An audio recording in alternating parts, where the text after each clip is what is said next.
YouTube viewers, please click on the text version of this story in the description below to access documents related to this article. Fans of Jose Chille DeCastro were left disappointed again on Thursday as the YouTuber brought no new updates to his often delayed Constitution headquarters game, other than the posters were done and he'd have the prototype cards on Friday, with a game release left in a vague statement of, "Forgive me, it's going to take some time."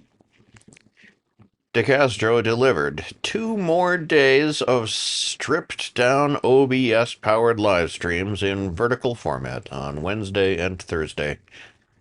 As the YouTuber predicted, he's had growth of up to 300% in viewership since switching to the format, which YouTube artificially promotes to viewers in its algorithm.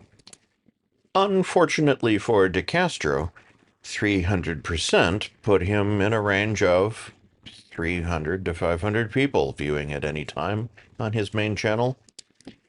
The vertical format has been proving to be erratic at best, since his live viewership numbers spike up to the 530 range for moments at a time during live streams, but never surpassing 600 live viewers.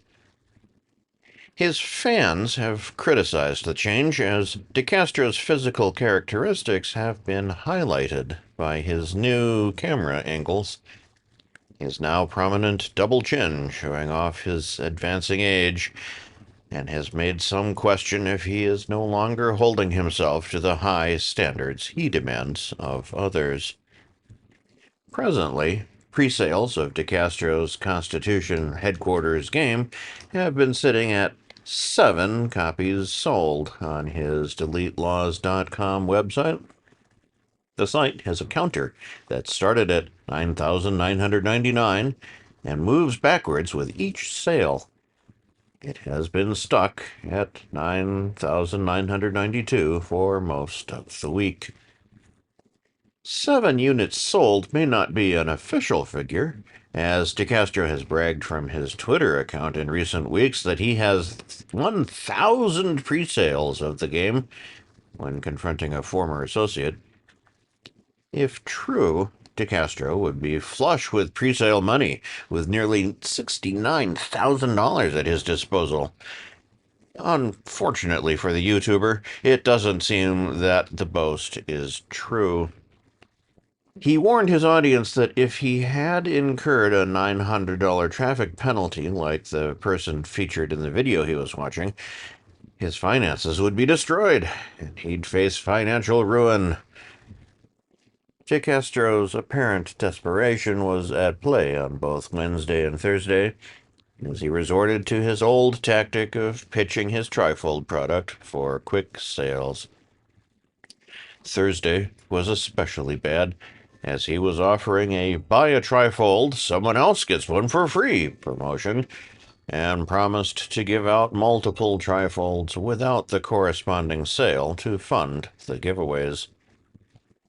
The YouTuber also admitted that he often throws in multiple copies of his products with every order.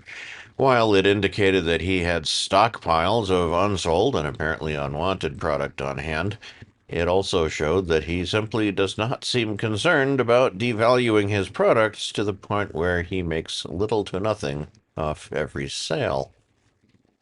We must note that there are some that have accused DeCastro of faking his destitute status as a way to get around the nearly $10,000 in sanctions he owes to Michael Blue Bacon Peratini in his ongoing lawsuit against Peratini, Kate Peter, Team Skeptic, and Daniel Clement. Terminating sanctions, or sanctions of another $5,000, are on the table to be discussed at a scheduled late May hearing.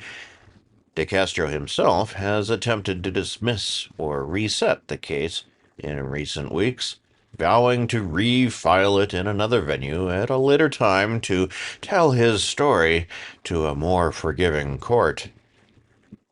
With his claims of near indigent status and focus of sales of his products other than his board game as his focus, DeCastro has also forgotten to mention friend Craig Hendry. Hendry's DeCastro-created GoFundMe has sat at $265 in total donations for over a week, without mention by DeCastro. While mentioning that he'll put money on Craig's books at the Vermilion County Jail, DeCastro does not promote the jailed YouTuber's GoFundMe account on his broadcasts. Hendry is seeking $15,000 to pay for bond related to charges from Sullivan County, Indiana. As it stands, once Hendry's sentence in the Vermilion County Jail finishes, he will be transferred to Sullivan County, where he will be held unless the cash bond is paid or until the conclusion of his trial. He then faces 2 sets of charges in Greene County, Indiana, where bail or trial dates have yet to be set. DeCastro's lack of effort to fund his friend's GoFundMe or his own multiple GoFundMe campaigns does not mean that the market lacks interest. Market newcomer Clash with Bow took in $1,008 on Wednesday, while our own ongoing expenses campaign saw a donation of $70. The newcomer again took the crowdsourcing crown for Thursday as he brought in $720 in new donations, with our ongoing expenses campaign trailing by a wide length with a $50 donation. Bow's meteoric rise has become the story to watch, as his shattered Lane Myers' record-setting take from earlier in the year, and may be on the verge of shattering DeCastro's own 2024 crowdsourcing records. DeCastro is expected to go live again later today.